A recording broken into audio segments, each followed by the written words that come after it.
Juan Kapitulo 6, versikulo 35.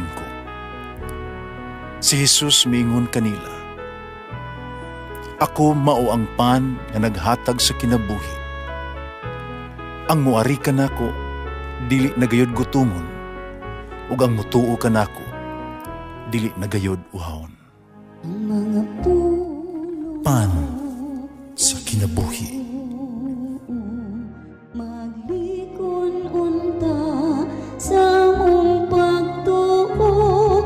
Gagaka kami sa pagtuman sa imong mahal nga kasuguan.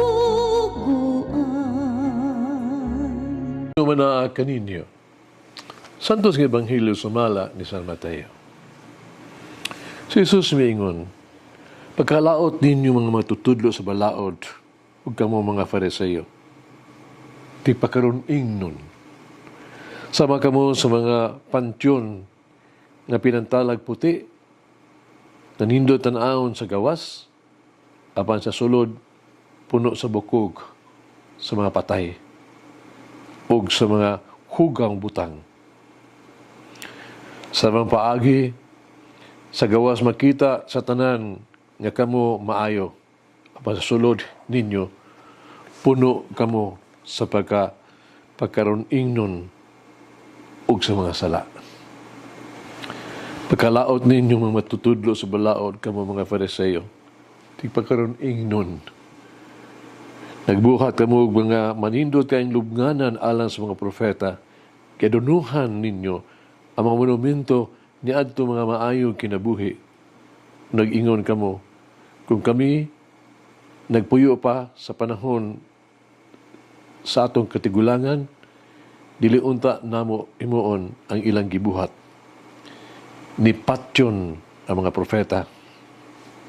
Musa giangkon ninyo nga makaliwat kamo ni adtong mga tao nga patay sa mga propeta. Busa padayon ug tiwasan ninyo ang gisugdan sa inyong katigulanan." Ang Ebanghelyo sa Ginoo. Pasalamati ang Ginoo, kay siya maayo, ang iyang gugma mulungtad hangtod sa kahangturan. Pasalamati ang Diyos sa tanang mga Diyos, ang iyang gugma malungtaron. Pasalamati ang Ginoo sa mga Ginoo, ang iyang gugma balungtaron.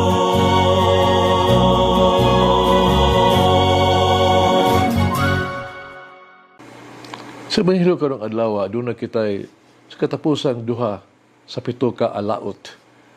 Nasigutan ni Jesus batok sa mga eskriba o mga Fariseo. Kini kaunong nga kaalautan, nagtumong sa katakos sa mga eskriba o mga Fariseo sa pagsulob o mga maskara sa ilang dalan sa kinabuhi, silang kinabuhi. Imbis nga magkinabuhi nga tinuod nga kahulugan sa mga balaod sa Dios, ilang gitabunan ang tinuod nga espiritu sa reliyosong pagsimba. Pinagin silang gawas doon kay pagtuman sa mga ritual, no? Sa mga seremonyas. Ang ilang gihimo, silang pagbuhat sa pagtuo o pagsunod sa mga balaod sa Dios, mo'y sama sa pagsulubog mga tawag itong maskara, no? Pakitang tao. Mas nakafocus sila sa paggawas nga panagway kaysa linalian ng paginahanglan internal ang pagbasol. Ang gusto ni Jesus din himao ang transparency sa tuang pulong o mga buhat. At ang mga pulong o mga buhat kinahanglan mao ang tinuod gyud nga magpahayag sa unsay anaas tuang kasing-kasing. Dili kon unsang ato ang hitsura, unsang ato ang plano, kundi ang pagkasinsiro gyud pagkamatulud-anon sa tong paagis kinabuhi na gusto na kahimuot ni Jesus. Ang katapusang alaot, napakasama sa mga eskriba sa mga Fariseo, silang katigulangan ng mipatay sa mga propeta. O mas grabe ang ilahang kakulang sa pagbasol o paghinusol.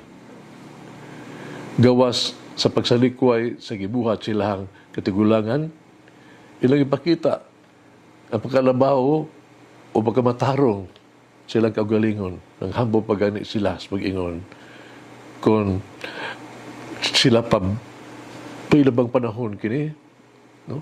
Dili unta gibuhaton lang gibuhat silang katigulangan ang pagpatay sa mga propeta.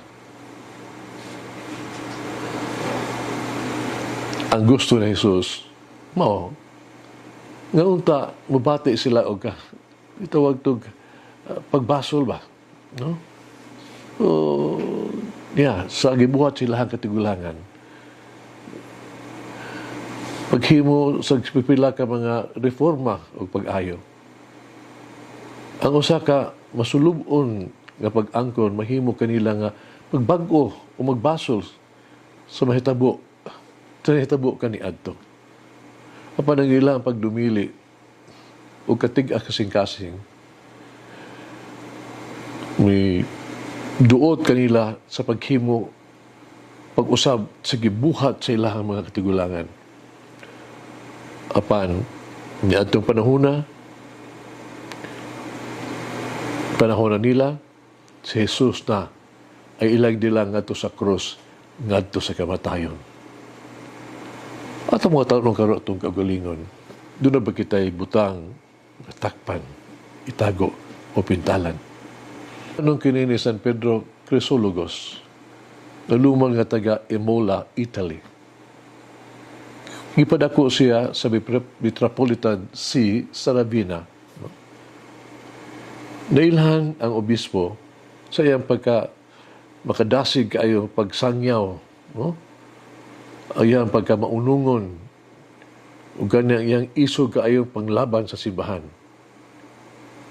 Isip usang magbalantay sa panon sa Ravenna, isip usang ka obispo.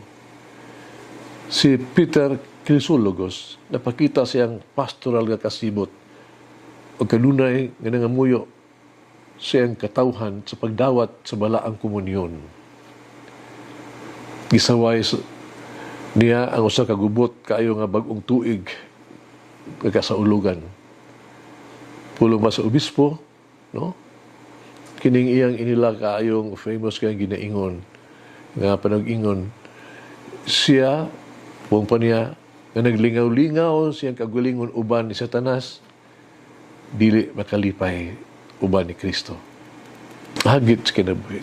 Unsa ka ang mga pulong ni Jesus alang kanako? Alaot ba? O pagdaig ba? Magampo kita, Ginoong Hesus Kristo, akong mahigmaong Diyos. Iangkon ko, kinahanglan kong mas mailhan ka, sundon ka, na matuludanon higugmaon ka pag-ayo. Gidawat ako sa dayag, kadunay usa ka butang nga ako ang kagalingon, na kinahanglan akong tangtangon, kinahanglan akong putlon, para ako mahimong mas duol kanimo, kung mahimong takos kanimo. O Ginoong Hesus, ako mahigugmaong Diyos, iangkon ko nga kinahanglan kong magtrabaho o magbuhat pa alang kanimo. Kinahanglan kong mabuhi o ako ang kinabuhi alang kanimo. May sama kanimo. Saan ko, Ginoong Hesus, nabuhaton ko kini karon dayon. Amen. Mama Mary, intercede for me that the Lord may enter my heart and put my life into right order. Malangin ang Diyos magagahong sa tanan, Amahan, Anak, Espiritu Santo. Amen. May the Lord of the divine mercy bless us all, heal us from all diseases and suffering. Ayun unta niya kita, tanang mga sakit na sa lawas, o sa kalag, body and soul. In the name of the Father, the Son, and of the Holy Spirit. Jesus, I trust in you. Amen. Whoever eats the bread of life will never hunger, says the Lord. Kay galaan inyo nabati ang pagpaambit ug hamubong pamalandong sa pulong sa Dios pinaagi sa tulumanon pan sa kinabuhi nga gidumala ni Monsignor Daddy Silva. Hangtod na usab sa sunod higayon, daghang salamat.